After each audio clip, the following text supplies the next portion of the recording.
Imagine it's the middle of summer, the power is out, your fridge is off, your stovetop doesn't work, no microwave, no air fryer, not even a fan. You've got fresh vegetables and meat, but no way to store them, no way to cook them. What now? Now imagine that this isn't a temporary blackout. It's your daily life. Welcome to the Ottoman kitchen, where people not only lived without electricity, but managed to create some of the most flavorful, slow-cooked, well-preserved meals in history, without freezers, without gas stoves, without supermarkets. And guess what?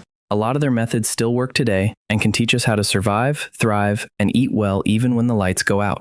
In this video, we're diving deep into how the Ottomans kept food fresh, cooked without modern appliances, and created an entire kitchen system that didn't depend on anything we now take for granted. You'll learn about ancient tandoors, clay pot cooking, cold pantries, fermenting techniques, and more. By the end, you'll be asking yourself, could I apply this in my own home? If you love learning how past civilizations tackled real problems without modern tech, hit that like button and subscribe now. Let's keep this wisdom alive and practical.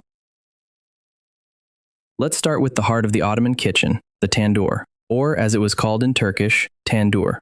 This wasn't just a cooking tool, it was a way of life. Usually a deep, round clay oven built into the ground or a corner of the home, the tandoor worked by lighting a fire inside it, letting the inner walls heat up for hours, and then placing bread, meats, or vegetables directly onto the hot surfaces or hanging them inside. Once the fire died down and the coals settled, the heat retained in the thick clay walls would slowly cook the food, sometimes over the course of an entire day. No gas, no timers, just thermal mass and time. People even gathered around the tandoor pit for warmth and storytelling, especially in winter. It was a heating and cooking unit all in one.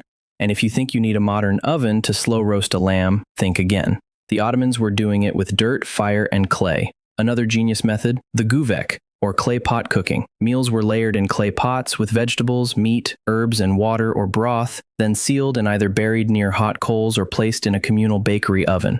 The porous clay would breathe, allowing moisture to circulate and flavors to deepen.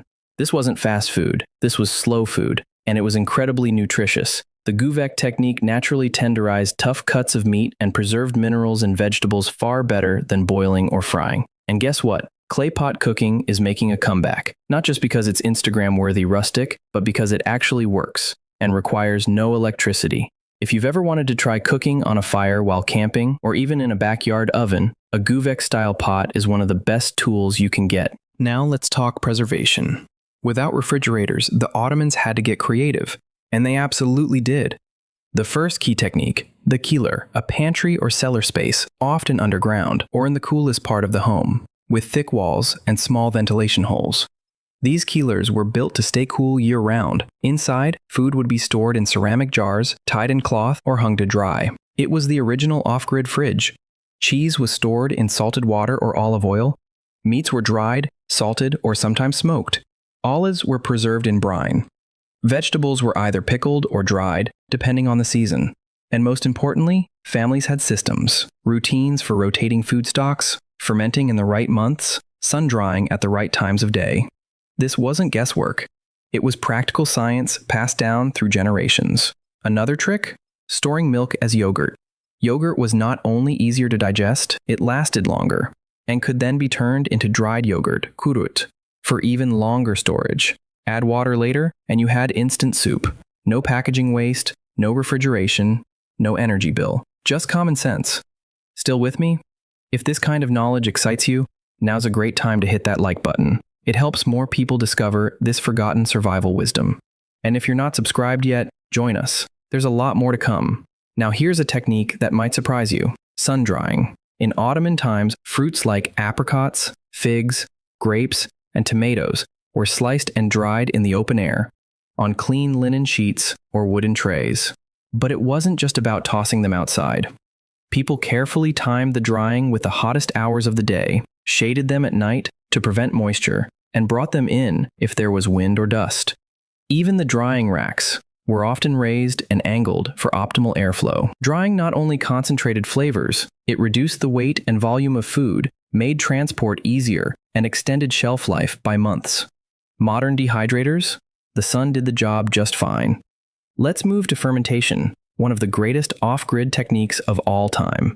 The Ottomans fermented everything.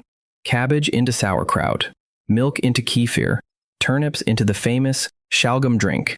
They didn't know about probiotics, but they understood that fermented foods lasted longer, tasted better, and helped digestion.